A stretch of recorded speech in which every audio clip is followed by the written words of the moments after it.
بر شما. درود به همسنگر خودمون حاج مرتضی قاسمی عزیز. خیلی مخلصیم داداش، خیلی مخلصیم. آقا شما چطوری نتونستین؟ شما که بغل درش مریوان میبینید موشک‌ها رو خونسا، چطوری موشک‌ها رو هوا خونسا نگردی داداش؟ باید به جواب بدی. خیلی مخلصیم. نه خبر که من اینگر رو پیدا کنم. به همه دوستان. ببینید دوستان، یکی از دوستان در واتساپ سوال کرده بود آقا شما چطوری میتونی تشخیص بدی که از مثلا چند ماه پیش اتفاقا میفته؟ ببین داداش، علم نجوم و ستاره شناسی، علوم کائنات و عرضم به حضور شما این یه خورده تحقیق، یه خورده خوندن در این مورد به راحتی میتونی رو برا کنی، فقط باید دل به کار بدی. خب ببینید الان من گفتم خیلی وقت پیش گفتم از 5-6 مرداد، از 6 مرداد استارت میخوره تا 26 شهریور اوج تنش ها و برنامه هاست. حالا چه دلیلی داشت؟ دلیلش رو الان براتون واضح بگم. بنده نه غیبگو هم، نه عرضم به حضور شما رمالم، نه جادوگر. ببینید وقتی علوم ستاره شناسی توضیح میده که بازگشت پلوتو، سیاره مرگ و نابودی، عرضم به حضور شما و فساد، بعد از 247 سال مجددا سیاره پلوتو وارد نشان آکواریوس می شود. خب ما نگاه میکنیم در سالهای 1977، در سالهای 1980 و خیلی جاهای دیگه هم تقریبا نزدیک شده بود و چه اتفاقاتی افتاد. اما این سری دقیقا در مداری قرار گرفت که این سیاره پلوتو عرضم به حضور شما در نشان آکواریوس قرار گرفته و میتونه با خود مرگ و نابودی و نیستی و سقوط قدرت‌های بزرگ رو بیاره. و عرضم به حضور شما دوستان اینه که با یک بررسی به این قضایا میشه آینده رو پیش بینی کرد. پیشگویی‌های قدیم شمنیزم، بوداییسم، هندیسم و که اینا کهنه‌کارترین و بزرگترینش هستن، این مسائل رو اینجوری رصد میکردن. همه اینها اینجوری رصد میکردن و میبینیم که در جایگاه آکواریوس قرار گرفته که با خود مرگ و نابودی و نیستی و سقوط قدرت‌های بزرگ رو میاره. و زئوس پادشاه خدایان، گوش کنید، و زئوس پادشاه خدایان هم عرضم به حضور شما در این جایگاه کمک میکنه به گاتیوادر و به اصطلاح به معبوس رسیدن این قدرت. و عرضم پلوتو و نمیدونم عرضم به حضور شما سفر 20 ساله اش 2 مرتبه برگشته. خب از سالهای قدیم که این برگشته، از این چند سال الان در اوج قدرت خودش و تشعشع خودش به زمینه. بارها گفتم ببینید تشعشع کائنات به زمین در هر 800 خورده 900 سال 1 مرتبه وقوع میپیونده. یعنی که پلوتون، نپتون، اورانوس، ارزم به حضور شما، همه اینا طوری قرار میگیرن مثل آهن رباز که جاذبه رو ایجاد میکنه، انرژی رو ایجاد میکنه که برای زمین بسیار شگرفه. ببینید هر کسی رو به ذات واقعی خودش میبره. گوش کنید، یعنی اونایی که دنبال فساد و فحشا میرن تو اون مسیر، اونایی که دنبال ارزم به حضور شما حق و عدالت و این برنامه هاست مشخص میشه. همه این جایگاه ها ارزم به حضور شما با انرژی که کائنات به زمین میفرسته، از نظر تعقل، از نظر تفکر و ای که به وژن بالاتر و به بعد جدیدتری انسان میره، انسان، حیوان، گل، گیاه، آب هم هوشمنده، همه اینا تغییر میکنه. پس این عرضم به حضور شما در این مورد. خب بعد حکومت هایی رو که مردم رو، سران ابلهی که مردم رو کم خرد، نادان و برده می شمارن، اینها به سزای خودشون خواهد رسید و مشخص میشه که یک احمق متوهم، حالا دیندار و نمیدونم ایدئولوژیک و نمیدونم فلان این برنامه ها، اینها هم مشتشون باز میشه و متوجه میشن ملت ها که این نادانهای ابله چه بلایی سر جوامع بشری آورده، سر جهان آورده. اینم بدونید که در این چارت ارزم به حضور شما کائنات که داره پیش میده، تمام قدرت ها رو ارزم به حضور شما دگرگون میکنه، قدرت های بزرگ رو، قدرت هایی که اما ایران سرکرده قدرت آینده جهان خواهد شد. چرا و چه دلیل داره؟ ایران قدرت ارزم به حضور شما، اینکه بارها من میگم که آقایون نظامی میدون ندید به احمقها، نگذارید بیش از این عرب و عجم و نمیدونم فلان ایور اووری از سور و عراق و شام و یمن و نمیدونم ایور اوور یا عجمهای با قول شما هزاره های زرد رو بیارن اینجا، پول بدن، زن بدن، خونه بدن، فلان اینا. این جنگ ما جنگ تمدن، درسته ما تمدن مشرقی داریم، هیچ مشکلی نداریم، اما اینها از مذهب گرایی استفاده میکنن و اونها رو میارن تو سر بقیه ملت بزنن و ابله ها رو جمع کردن و این مشخص میشه که این سران ابله رو به زوال و نابودی با انسانهای خردمندی که در سیستم امنیت و سیستم ارزم به حضور شما نظامیان ما وجود داره. این من دقیق صحبت میکنم، وجود داره و این میتونه اتفاق بیفته. پس در آینده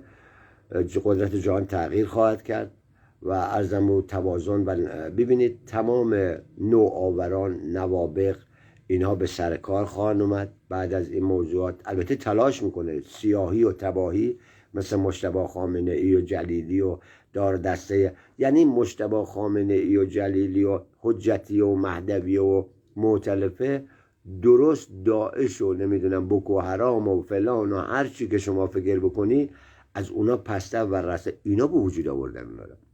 اینا اربابان قدرت عمدن اینا رو گذاشتن تا شر رو بیشتر بکنن تا بتونن جوامع ارزم به حضور شما امت اسمال رو به تباهی و نابودی و جنگ داخلی بکشونن و بعد به راحتی منطقه را. خب از حالا قرار بر این شده که اگر اسرائیل نباشد ایران، سوریه و کل خاورمیانه نباشد. این مهم.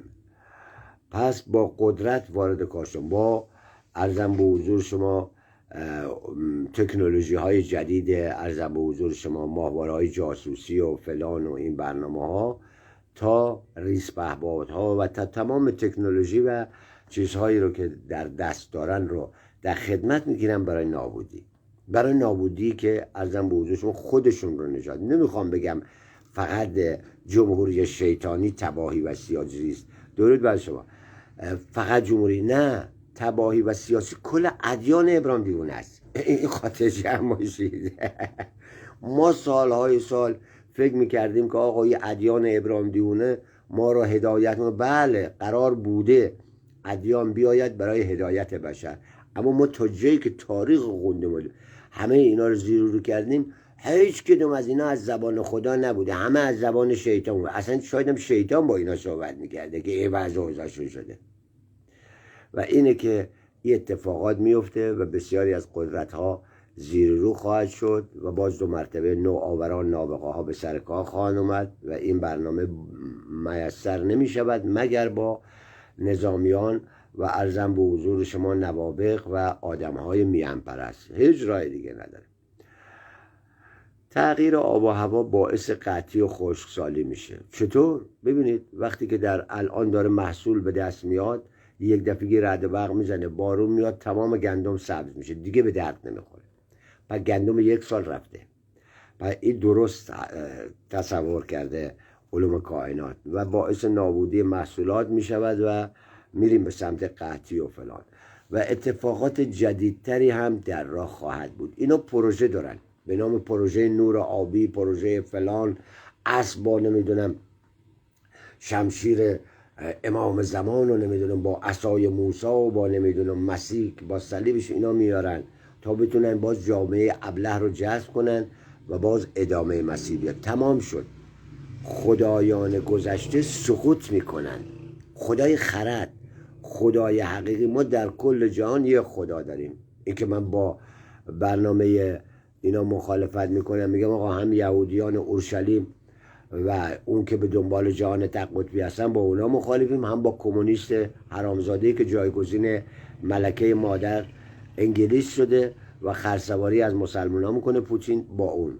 خب این دلیلش اینه، اونا میگن جهان کت خدا دارد، ما میگیم جهان خدا دارد، خالقی هست، خدایی هست، اما نه به اون صورتی که این حیوانات ادیان ابراهیمی که به جنگ میزنن و همدیگر تکه پاره هم از یه خدا فرمان میگیرن و یه خدای تعالی قتل کرده.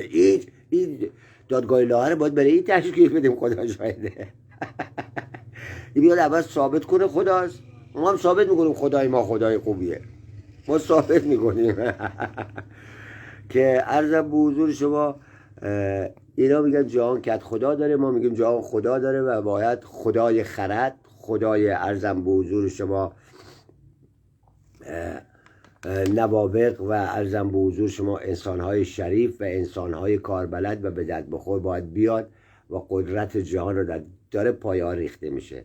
در همین مجموعه ای که الان حسین شریعت مداری و باند حجتیه و حسین مال مختلف است، این دار دسته جلیلی و اینا جزو باند شیطان حجتیه و همه اینا به هم زدن، تو هم دیگه ریختن. در همین زمان هم عرضم به حضور شما داره کارها انجام میشه. امکانی که اینا برگرده هست، این به شعور من و شما بستگی داره، این به اون جوش و خروشی که در ونزوئلا پیش اومد برای اونها برای ما هم پیش اومد. خب امروز میگن که یعنی دیروز نزدیک به صدها نفر رو فرستادن با هواپیما اونجا برای دفاع از مادرو و ایناست. فایده ای نداره دیگه، نمیتونه کاری بکنه. پس متوجه شدین که دلیل پیشگویی و پیش گفتن مسائل ایناست. بررسی و علوم کائنات، علوم ستاره، علوم ارزم به حضور شما با قول طرف ادیان گذشته و اینا، اونا با همین شیوه پیش بینی میکردن که اگر مثلا عطارد در مسیر فلان قرار بگیره یا مثلا فلانی سیاره در مسیر فلان یا مثلا در اون تعادلی که پیش میاد هر کدوم در جایگاه خودش قرار بگیره چه اتفاقاتی میفته و به راحتی هم تمیز داده میشده و اونا معتقدن که آنچه در آسمان اتفاق میفتد در زمین انجام خواهد شد و این چیز زیاد پیچیده نیست. این یکی. و اونا هم عرضم بوزوشون کارشون اینه، شغل و حرفشون اینه. حالا ما چندین شغل داریم و حرفه داریم، بنایی و عملگی و تعمیر ماشین و عرضم اتاقسازی و بقول، فقط ما پیزه خفه نکردیم زوز سلامی. اگر نه همه شغل و کارها رو داشتیم، کارهای شرافتمندانه حاج حسین. درود بر شما.